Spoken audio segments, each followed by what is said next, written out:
नमस्कार विद्यार्थी मित्रांनो, पाठीमागच्या लेक्चरला आपण हरित क्रांतीचे गुण, फायदे, महत्त्व, यश किंवा त्यालाच अनुकूल परिणाम असं म्हटलं जातं, तर हा भाग आपण पाहिलेला होता.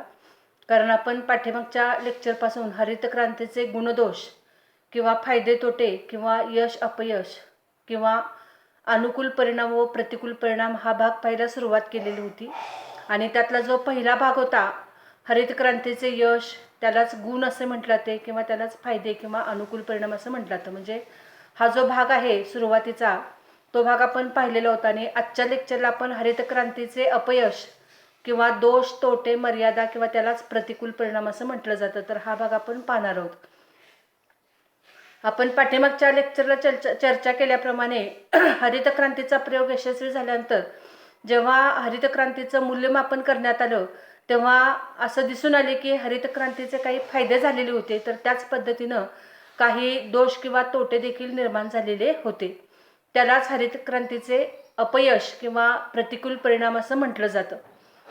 तर हरित क्रांतीचे कोणकोणते तोटे दिसून आले किंवा कोणकोणते दोष दिसून आलेले आहेत ते आपल्याला पुढील मुद्द्यांवरून पाहता येईल. एक म्हणजे पहिला दोष किंवा तोटा सांगितला जातो, तो म्हणजे सधन किंवा मोठ्या शेतकऱ्यांचा फायदा. हरित क्रांतीच्या काळामध्ये जे सधन शेतकरी होते किंवा जे श्रीमंत शेतकरी होते किंवा जे मोठे शेतकरी होते, म्हणजेच आर्थिकदृष्ट्या सबळ होते किंवा ज्यांच्याकडे भरपूर जमीन होती, अशाच शेतकऱ्यांचा फायदा झालेला होता. तर जे लहान शेतकरी होते, ज्यांच्याकडे जमिनीचे प्रमाण कमी होते, ज्यांच्याकडे भांडवल किंवा पैसा कमी होता, त्या शेतकऱ्यांचा मात्र फारसा फायदा झाला नाही. कारण हरित क्रांतीच्या संकल्पनेमध्ये हरित क्रांती याचा अर्थ आधुनिक पद्धतीनं शेती करणे, आणि जर आधुनिक पद्धतीनं शेती करायची असेल तर जमिनीचे आकारमान मोठे असले पाहिजे. त्याच पद्धतीने यंत्रसामुग्री, रासायनिक खते, कीटकनाशके, संकरित बी बियाणे या सर्व गोष्टींची खरेदी करण्यासाठी, त्याचबरोबर बारमाही पाणी पुरवठ्याच्या सोयी निर्माण करण्यासाठी शेतकऱ्यांना प्रचंड भांडवल गुंतवणूक करायला लागते, तरच आधुनिक पद्धतीने शेती होऊ शकते. परंतु आधुनिक पद्धतीने शेती करण्यासाठी लागणारे हे जे घटक आहेत ते खरेदी करण्यासाठी लहान शेतकऱ्यांकडे फारसा पैसा उपलब्ध नव्हता. म्हणजे त्यांच्याकडे भांडवलाची अडचण होती आणि त्याचबरोबर त्यांच्याकडे असणाऱ्या जमिनीचे जे प्रमाण आहे ते खूपच कमी होते. म्हणजे साधारणपणे 10 गुंठे 20 गुंठे अशी जमीन असणारे जे लहान शेतकरी होते, त्या लहान शेतकऱ्यांना आधुनिक पद्धतीने शेती करणे शक्य होत नव्हते. आणि त्यामुळे प्रामुख्याने जे मोठे शेतकरी आहेत त्याच शेतकऱ्यांना या गोष्टीचा फायदा झालेला होता. म्हणून हरित क्रांती ही फक्त सधन किंवा मोठ्या शेतकऱ्यांनाच फायदेशीर ठरली. लहान शेतकऱ्यांना हरित क्रांती फायदेशीर ठरू शकली नाही. म्हणजे त्यांना त्या हरित क्रांतीचे फारसे काही फायदे मिळालेले दिसून येत नाहीत. त्यानंतर दुसरा दोष सांगितला जातो तो म्हणजे शेतीत भांडवलशाही वाढली किंवा शेतीत भांडवलशाहीचा प्रवेश झाला. आता शेतीत भांडवलशाही वाढली याचाच अर्थ हरित क्रांतीच्या काळामध्ये जर शेती करायची असेल तर शेतीमध्ये भांडवल गुंतवणूक मोठ्या प्रमाणामध्ये केली पाहिजे असा त्याचा अर्थ होता. त्यामुळे ज्यांच्याकडे भांडवल होते, जे भांडवलदार शेतकरी होते किंवा जे श्रीमंत शेतकरी होते, फक्त त्याच शेतकऱ्यांनी आधुनिक पद्धतीने शेती करायला सुरुवात केलेली होती. कारण ट्रॅक्टरसारखी यंत्रे, मळणी यंत्रे, कापणी यंत्रे, त्याचबरोबर बारमाही पाणी पुरवठ्याच्या सोयी, विद्युत मोटारी, रासायनिक खतांची खरेदी, संकरित बी बियाणांची खरेदी, कीटकनाशकांची खरेदी, ह्या सर्व गोष्टी करणं फक्त मोठ्या शेतकऱ्यांना किंवा श्रीमंत शेतकऱ्यांना शक्य होते.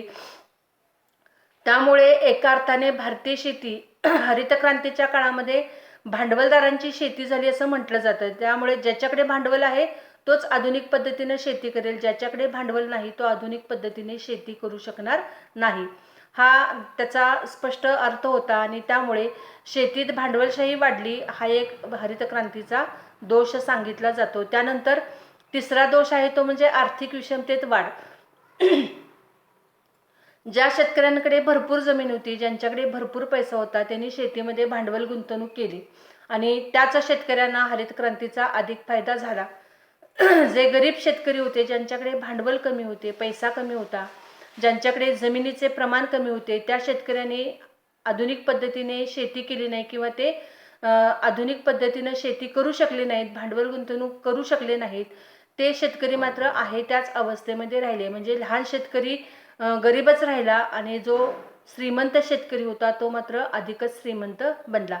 म्हणजेच हरित क्रांतीच्या काळामध्ये ग्रामीण भागात श्रीमंत शेतकरी आणि लहान शेतकरी, गरीब शेतकरी, म्हणजेच श्रीमंत आणि गरीब ही जी दरी होती किंवा हा जो फरक होता तो वाढत गेला. आणि त्यामुळे हरित क्रांतीनंतर किंवा हरित क्रांतीच्या काळामध्ये ग्रामीण भागामध्ये आर्थिक विषमतेत वाढ झालेली दिसून येते. म्हणजे गरीब श्रीमंत हा जो आर्थिक विषमताचा जो भाग होता तो मात्र ग्रामीण भागामध्ये वाढत असलेला आपल्याला दिसून येतो. त्यानंतर पुढचा दोष आहे तो म्हणजे विशिष्ट प्रदेशातच क्रांती झाली. हरित क्रांती ही भारतातील सर्व प्रदेशामध्ये यशस्वी होऊ शकली नाही. सुरुवातीच्या काळामध्ये प्रायोगिक तत्वावरती प्रयोग म्हणून काही निवडक राज्यातील ठराविक जिल्ह्यांमध्ये हरित क्रांतीचा प्रयोग स्वीकारलेला होता आणि त्या भागामध्ये हरित क्रांती यशस्वी झाल्यानंतर हळूहळू इतर भागांमध्ये हरित क्रांतीचे प्रयोग सुरू झालेले होते. परंतु ज्या ठिकाणी बारमाही पाणी पुरवठ्याच्या सोयी होत्या, ज्या भागामध्ये सुपीक जमिनी होत्या, ज्या भागामध्ये श्रीमंत शेतकरी होते, ज्यांच्याकडे भांडवल भरपूर होते, अशाच भागामध्ये हरित क्रांती यशस्वी ठरली. आणि जी कोरडवाहू जमीन होती की ज्या जमिनीला बारमाही पाणी पुरवठा होऊ शकत नव्हता किंवा दुष्काळी भागामध्ये असणारे शेतकरी, दुष्काळी भागामध्ये असणाऱ्या जमिनी, त्या भागामध्ये मात्र हरित क्रांतीचा प्रयोग यशस्वी होऊ शकला नाही. त्यामुळे काही राज्य प्रगतीपथावरती पोहोचली. उदाहरणार्थ पंजाब, हरियाणा या राज्यांमध्ये हरित क्रांती प्रचंड प्रमाणामध्ये यशस्वी झालेली होती. महाराष्ट्र असेल, गुजरात, कर्नाटक, आंध्र प्रदेश, तामिळनाडू या राज्यांमध्ये हरित क्रांतीचे प्रयोग यशस्वी झालेले होते. त्यामुळे या भागात शेतीचा विकास झाला, शेतीमध्ये क्रांती घडून आलेली होती. त्यामुळे ही जी राज्य आहे ती प्रगतीपथावरती पोहोचली. राहिलेली जी उर्वरित राज्य होती त्याच्यामध्ये मग राजस्थान असेल, मध्य प्रदेश असेल, त्यानंतर हिमाचल प्रदेश असेल, तर हे जे काही प्रदेश होते, पश्चिम बंगाल असेल, तर ही राज्य मात्र मिझोराम, नागालँड ही जी राज्य होती ती मात्र आहे त्याच अवस्थेमध्ये म्हणजे मागासलेल्या अवस्थेमध्येच राहिली. आता ज्या राज्यांमध्ये शेतीची क्रांती घडून आली, शेतीचा विकास झाला किंवा हरित क्रांती यशस्वी झाली, त्या राज्यांमध्ये शेतीच्या विकासाबरोबरच औद्योगिक विकास सुद्धा झपाट्याने घडून आला. परंतु मागासलेल्या भागामध्ये किंवा मागासलेल्या प्रदेशांमध्ये शेतीचाही विकास झाला नाही आणि औद्योगिक क्षेत्राचाही विकास होऊ शकला नाही. त्यामुळे ज्या पद्धतीने आर्थिक विषमता वाढत गेली त्याच पद्धतीने प्रादेशिक विषमता देखील वाढत गेलेली आपल्याला दिसून येते. त्यानंतर ठराविक पिकांच्याच उत्पादनामध्ये वाढ घडून आली. म्हणजे हरित क्रांतीचा प्रयोग हा काही ठराविक पिकांच्या बाबतीमध्येच यशस्वी झाला आणि राहिलेली जी पिकं होती त्या पिकांबाबत मात्र हरित क्रांती यशस्वी होऊ शकली नाही. उदाहरणार्थ गहू, ज्वारी, तांदूळ ही जी पिकं होती, विशेषतः गहू आणि तांदळाच्या बाबतीत हरित क्रांती खूपच यशस्वी झालेली होती. या पिकांच्या उत्पादनामध्ये भरघोस पद्धतीने वाढ झालेली होती. परंतु राहिलेली जी पिकं होती, मग मका असेल किंवा ताग असेल, कापूस असेल, त्याचबरोबर कडधान्य असतील किंवा तेलबिया असतील, या पिकांच्या उत्पादनामध्ये मात्र फारशी वाढ घडून आलेली नव्हती. त्यामुळे जी ठराविक पिकं होती, गहू, तांदूळ असेल किंवा ऊस असेल, तर अशा पिकांच्या उत्पादनासाठी जिथं अनुकूल परिस्थिती आहे, सुपीक जमीन आहे, बारमाही पाणी पुरवठा आहे, अशाच भागामध्ये या पिकांबाबत क्रांती घडून आली. उर्वरित भागांमध्ये जी कडधान्य होती किंवा ज्या तेलबिया होत्या त्या पिकांबाबत मात्र हरित क्रांती यशस्वी होऊ शकली नाही. त्यामुळे ठराविक पिकांच्याच उत्पादनामध्ये वाढ घडून आल्याचे दिसून येते. त्यानंतर पुढचा दोष आहे तो म्हणजे प्रादेशिक, इथं विषमतेत हा शब्द राहिलेला आहे. 6वा जो पॉईंट आहे तिथं प्रादेशिक विषमतेत वाढ असं पाहिजे आहे, तर फक्त प्रादेशिक वाढ झालेला आहे, तर तिथं करेक्शन करून घ्या. 6वा मुद्दा प्रादेशिक विषमतेत वाढ असं पाहिजे आहे, विषमतेत हा शब्द चुकून राहिलेला आहे. तर प्रादेशिक विषमता वाढत गेली. मगाशीच आपण वरती 4थ्या मुद्द्याच्या वेळेला चर्चा केलेली होती की प्रादेशिक विषमता प्रचंड प्रमाणामध्ये वाढली, प्रगत राज्य अधिक प्रगत झाली, तर मागासलेली राज्य मात्र आहे त्याच अवस्थेमध्ये राहिलेली होती आणि त्यामुळे प्रादेशिक विषमता निर्माण झालेली दिसून येते. त्यानंतर पुढचा दोष सांगितला जातो तो म्हणजे बेकारीत वाढ. आधुनिक पद्धतीने शेती करायला सुरुवात झाल्यामुळे हरित क्रांतीच्या काळात शेतमजुरांबाबत किंवा शेतमजुरांमध्ये बेकारीत वाढ झालेली दिसून येते. कारण आधुनिक शेतीच्या नावाखाली सर्वत्र यंत्रशक्तीचा वापर वाढत गेला. म्हणजे कापणी, मळणी, कापणी यंत्रे, मळणी यंत्रे, ट्रॅक्टरसारखी यंत्रे, अशा यांत्रिक शक्तीचा वापर वाढत गेल्यामुळे श्रमशक्तीचा वापर कमी झाला. म्हणजे जी कामं पूर्वी मजुरांच्या सहाय्याने केली जात होती ती कामे आता यंत्राच्या सहाय्याने व्हायला सुरुवात झाली. आणि यंत्राच्या सहाय्याने काम करायला सुरुवात झाल्यामुळे हळूहळू शेतमजुरांमध्ये बेकारीचे प्रमाण वाढत गेले. म्हणजे जरी बारमाही शेती पिकवली जाऊ लागली असली तरी देखील काही प्रमाणामध्ये कामाचे जे प्रमाण होते किंवा जे रोजगाराचे प्रमाण होते ते रोजगाराचे प्रमाण देखील कमी झाले. कारण यांत्रिकीकरणावरती भर देण्यात आल्यामुळे शेतमजुरांच्या सहाय्याने जी कामे केली जात होती ती कामे कमी होत गेली. त्यामुळे शेतमजुरांच्या मध्ये बेकारीचे प्रमाण वाढत गेले. या संदर्भामध्ये असं म्हटलं जातं की हरित क्रांतीच्या काळामध्ये जवळजवळ 5.5% एवढी रोजगारामध्ये घट झालेली दिसून येते. आता ज्या म्हणजे बेकारीमध्ये वाढ होत गेल्यामुळे हाताला काम नाही अशी एकंदरीत परिस्थिती शेतमजुरांची निर्माण झालेली दिसून येते. त्यानंतर पुढचा दोष सांगितला तो म्हणजे शेतमजुरांचे हाल. शेतमजुरांच्या हाल अपेष्टा वाढत गेल्या कारण शेतमजुरांचं संपूर्ण जीवनमान हे शेतीतून उपलब्ध होणाऱ्या रोजगारावरती अवलंबून होते. परंतु शेतीतून उपलब्ध होणाऱ्या रोजगाराचे प्रमाण कमी झाल्यामुळे किंवा बेकारी वाढल्यामुळे त्यांच्या हाताला काम राहिले नाही आणि रोजगारासाठी किंवा व्यवसायासाठी ते इतर ठिकाणी स्थलांतर देखील करू शकत नव्हते. कारण शेतमजूर हे अडाणी, अज्ञानी आणि निरक्षर होते. त्यामुळे शहरात जाऊन कामधंदा शोधावा अशी एकंदरीत त्यांची परिस्थिती नव्हती. आणि त्यामुळे शेतीमधून ज्या वेळेस किंवा जेव्हा जेव्हा काम मिळेल तेवढंच काम शेतमजुरांना करावं लागत होतं आणि ते सुद्धा म्हणजे मिळेल त्या वेतनावरती किंवा मिळेल त्या मजुरीवरतीच त्यांना ते काम करावं लागत होतं. दुसरी गोष्ट अशी की हरित क्रांतीच्या काळामध्ये शेतकऱ्यांचा म्हणजे जे मोठे शेतकरी होते किंवा जे श्रीमंत शेतकरी होते त्यांचा अधिक फायदा झाला, त्यांचा नफा वाढला. परंतु त्यांचा फायदा झाला म्हणून शेतमजुरांच्या वेतनामध्ये वाढ झाली नाही आणि त्यामुळे शेतमजुरांच्यावरती आर्थिक हालाकीची परिस्थिती निर्माण झालेली दिसून येते. शेतमजुरांच्या मध्ये दारिद्र्याचे प्रमाण वाढत गेले कारण श्रीमंत शेतकऱ्याचे जरी उत्पन्न वाढले एका बाजूला तरी दुसऱ्या बाजूला मात्र शेतमजुरांच्या मजुरीचे दर मात्र वाढले नाहीत आणि त्यामुळे शेतमजुरांना अनेक आर्थिक संकटांचा सामना करावा लागलेला होता. म्हणजे ही एक शेतमजुरांची दुर्दशा या हरित क्रांतीच्या काळामध्ये निर्माण झालेली आपल्याला दिसून येते. त्यानंतर पुढचा दोष सांगितला जातो तो म्हणजे जमीन सुधारणांकडे दुर्लक्ष. हरित क्रांतीच्या काळामध्ये जमीन सुधारणांकडे फारसं लक्ष दिलं गेलं नाही. म्हणजे ब्रिटिशांच्या राजवटीमध्ये शेतीची जी परिस्थिती होती तीच परिस्थिती हरित क्रांतीच्या काळामध्ये सुद्धा पाहायला मिळते.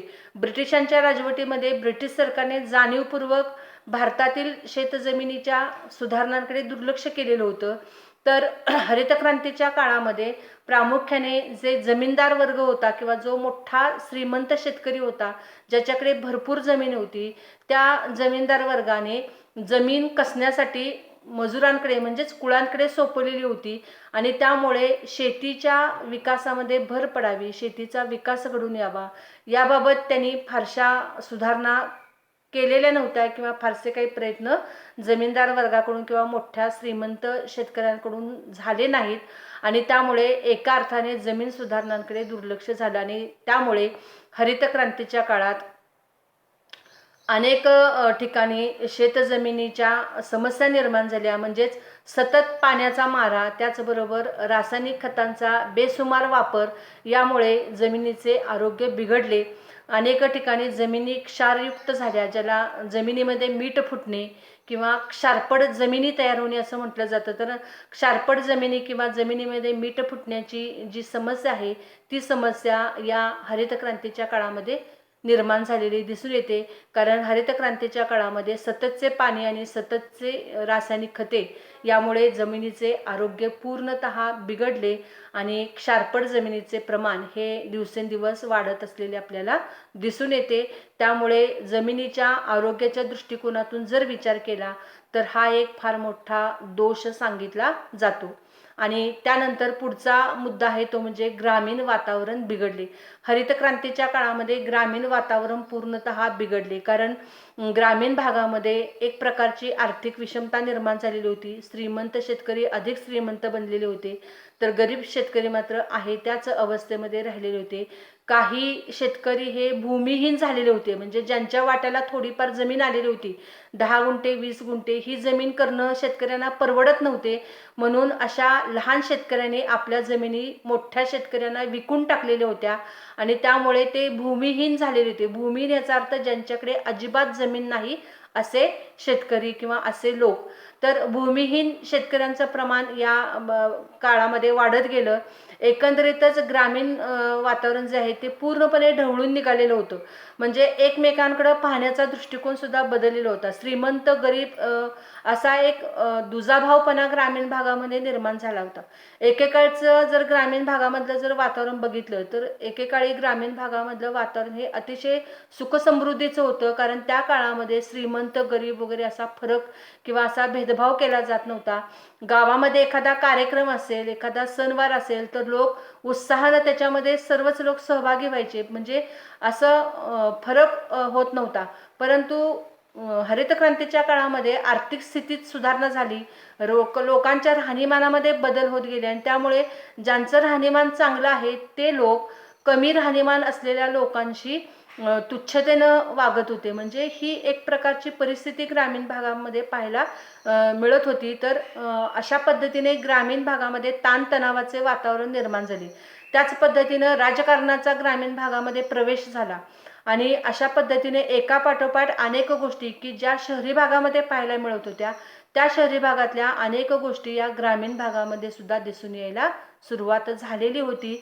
ग्रामीण भागामध्ये जी सुखशांती नांदवत होती ती सुखशांती या हरित क्रांतीच्या काळामध्ये पूर्ण नष्ट झालेली आपल्याला दिसून येते. त्यामुळे ग्रामीण वातावरण ढवळून निघाले किंवा ग्रामीण वातावरण हे ताणतणावाचे निर्माण झाले अशी एक प्रकारची टीका या काळामध्ये केली जाते. आणि शेवटचा दोष आहे तो म्हणजे इतर दोष. हरित क्रांतीच्या काळामध्ये इतर अनेक दोष निर्माण झालेले दिसून येतात. विशेषतः प्रत्यक्ष शेती पिकवणारा जो शेतकरी वर्ग होता किंवा प्रत्यक्ष कष्ट करणारा जो शेतकरी वर्ग होता त्या शेतकऱ्याचा फारसा फायदा झालेला नव्हता. खरा फायदा झाला तो व्यापारी वर्गाचा झाला, कारण व्यापारी वर्गाने शेतमालाची किंमत स्वतः ठरवायला सुरुवात केलेली होती. म्हणजे जो पिकवतो त्याला आपल्या मालाची किंमत करण्याचा अधिकार नव्हता आणि त्यामुळे तो म्हणजे तो सांगेल त्याच किमतीला शेतकऱ्यांना आपला शेतमाल विकावा लागत होता. त्यामुळे शेतकऱ्यांची आर्थिक फसवणूक फार मोठ्या प्रमाणामध्ये होत गेलेली होती.